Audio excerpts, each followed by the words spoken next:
అందరికి నమస్తే. చంద్రబాబు నాయుడు ఏపీ ముఖ్యమంత్రిగా ఒక కీలకమైన నిర్ణయం తీసుకున్నారు. ఆ కీలకమైన నిర్ణయాన్ని ఇక్కడ మన ముఖ్యమంత్రి రేవంత్ రెడ్డి గారు తీసుకుంటారా అనేది ఇప్పుడు ఇంపార్టెంట్ పాయింట్. ఎందుకంటే అన్నిట్లో చంద్రబాబు నాయుడు ఫాలో అవుతున్నారు. చంద్రబాబు నాయుడు 18 గంటలు మేల్కుంటారు కాబట్టి నేను 18 గంటలు మేల్కుంటా.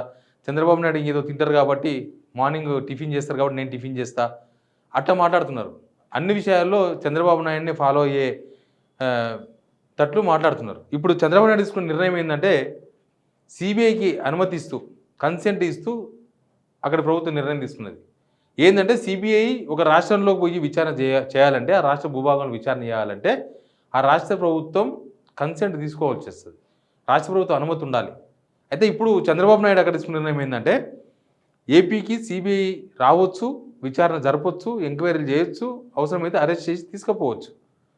కేవలం ప్రభుత్వ ఉద్యోగాల విషయంలో మాత్రమే ప్రభుత్వ కన్సెంట్ అవసరం. మిగతా రాజకీయ నాయకుల్లో కానీ లేకపోతే మిగతా విషయాల్లో వ్యాపారస్తులు లేకపోతే ఏమైనా కావచ్చు, సిబిఐ ఎక్కడ అనుమానం ఉంటే అక్కడ వాళ్ళు వాలిపోతారు కాబట్టి ఎట్లాంటి ఇబ్బంది లేకుండా రావు. నిజానికి ఏపీలో 2014 నుంచి 2019 వరకు చంద్రబాబు నాయుడు ముఖ్యమంత్రిగా ఉన్నప్పుడు అది బ్యాన్ చేసుకొని ఉన్నది. సిబిఐ బ్యాన్ చేసింది. అక్కడ సిబిఐకి కన్సెంట్ తీసేసిండ్రు, జనరల్ కన్సెంట్.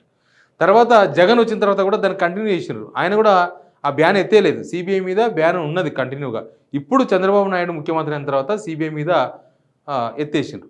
అయితే మన తెలంగాణ విషయానికి వస్తే తెలంగాణ అక్టోబర్ 31, 2022 అప్పుడు కేసీఆర్ ముఖ్యమంత్రిగా ఉన్నారు. ఆయన సిబిఐకి అప్పటిదాకా ఓపెన్ ఉండే మన దగ్గర. అప్పుడు ఆ రోజు ఆ జనరల్ కన్సెంట్ని వెనుక తీసుకున్నారు. ఇప్పుడు సిబిఐ తెలంగాణకు వచ్చి తెలంగాణలో ఎవరిని విచారించాలన్నా ప్రభుత్వ అనుమతి తప్పనిసరి. ప్రభుత్వం అనుమతిస్తే తప్ప వాళ్ళు తెలంగాణకు రావద్దు, తెలంగాణలో విచారణ జరపొద్దు, తెలంగాణ భూభాగంలోని కేసులు. అయితే తర్వాత కాంగ్రెస్ గవర్నమెంట్ వచ్చింది. అప్పుడు నిజానికి అప్పుడు కేసీఆర్ బ్యాన్ పెట్టినప్పుడు రేవంత్ రెడ్డి కావచ్చు, మిగతా వాళ్ళు కొంతమంది నేతలు చేసిన కామెంట్ ఏంటంటే ఎందుకు సిబిఐని బ్యాన్ చేసినారు, మీరు చేసిన అవినీతి బయటపడుతుందని, సిబిఐ వస్తే రాష్ట్రానికి మీరు చేసిన అవినీతి బయటపడుతుందని, తెలంగాణను దోసుకున్న డబ్బును కక్కిస్తుందని భయంతోన మీరు సిబిఐని బ్యాన్ చేసినరా అని రేవంత్ రెడ్డి గారు అందరు కామెంట్ చేసినారు.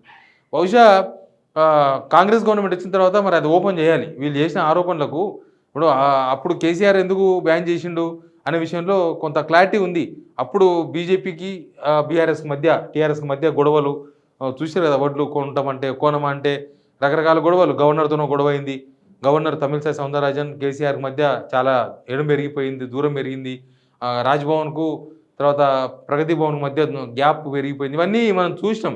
కాబట్టి వాళ్ళు ఏమన్నా మళ్ళీ వేరే వేరే రాష్ట్రాల్లో చేసినట్లుగా సిబిఐ బీఆర్ఎస్ నేతల మీద కాన్సన్ట్రేషన్ చేస్తుండేమో, లేకపోతే సిబిఐ అటాక్ చేస్తారేమో, ఇబ్బంది పెడతారేమో, డిస్టర్బెన్స్ చేస్తారేమో అని అప్పుడు సిబిఐ కన్సర్న్ వెనుకకు తీసుకున్న అప్పటి గవర్నమెంట్.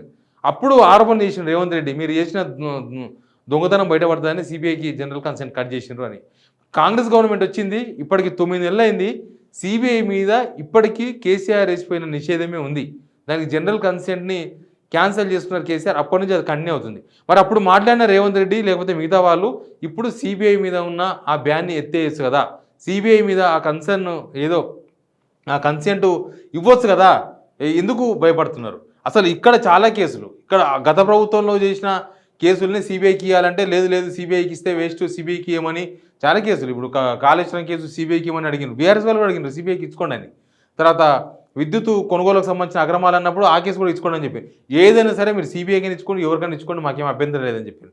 అట్లాంటప్పుడు మరి సిబిఐకి ఇక్కడ ఆ బ్యాన్ ఎత్తేసి కదా, వీళ్ళకి ఏంది భయం, కాంగ్రెస్ వాళ్ళకున్న భయం ఏంది ఇప్పుడు అనేది చాలా ఇంపార్టెంట్ పాయింట్. మరి మీకేం భయం లేకపోతే సిబిఐని ఎందుకు మీరు ఇంకా బ్యాన్ చేసి పెట్టినారు? అక్కడ చంద్రబాబు నాయుడు పక్కనే మన పక్క రాష్ట్ర ముఖ్యమంత్రి సిబిఐ మీద బ్యాన్ ఎత్తేసినప్పుడు ఇక్కడ మన రాష్ట్రంలో కూడా ఎత్తేయచ్చు కదా. సిబిఐ ఎత్తేస్తే మీకు వచ్చిన ప్రాబ్లం ఏంది? సిబిఐ వస్తే ఎవరికి ప్రాబ్లం అవుతుంది? ఎవరైతే దోసుకుంటున్నారో, ఎవరైతే కలెక్షన్స్ చేస్తున్నారో, ఎవరైతే కబ్జాలు చేస్తున్నారో వాళ్ళకు ప్రాబ్లం అవుతుంది. ఇప్పుడు మీరేం చేయరు కదా అవన్నీ, మీరంతా పైనకి ఊడిపడిన వచ్చినట్టు చెప్తారు కదా. మరి అట్లాంటప్పుడు మీరేమీ అవినీతి చేయనప్పుడు, మీరేమీ దోసుకున్న అవకాశం మీకు లేనప్పుడు, మీరు ఎక్కడ కబ్జాలు చేయనప్పుడు సిబిఐ మీద ఎందుకు బ్యాన్ కంటిన్యూ చేస్తున్నారు?